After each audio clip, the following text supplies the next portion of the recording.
Takže čau, já jsem Vojta a že jsem scout, to o mě nejspíš víte. A skauti se obvykle scházejí v klubovnách, což nejspíš taky víte. Ale co jste rozhodně nevěděli, je, že jsem správce naší klubovny.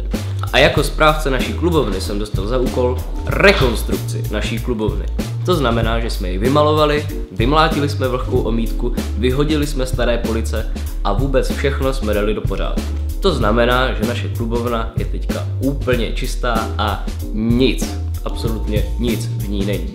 A proto vás teď žádám, pokud máte na půdě anebo ve sklepě nějaké kusy nábytku, které nepotřebujete, jako například police, poličky, lampy, lampičky, skříně, skřínky, koberečky, sedačky, křesílka, pohovky nebo promítačky, cokoliv, co nepotřebujete a teď, když je jaro, děláte jarní úklid a vyhazujete, nevyhazujte, ale napište na výše uvedenou e-mailovou adresu anebo na telefonní číslo, které vidíte dole na obrazovce.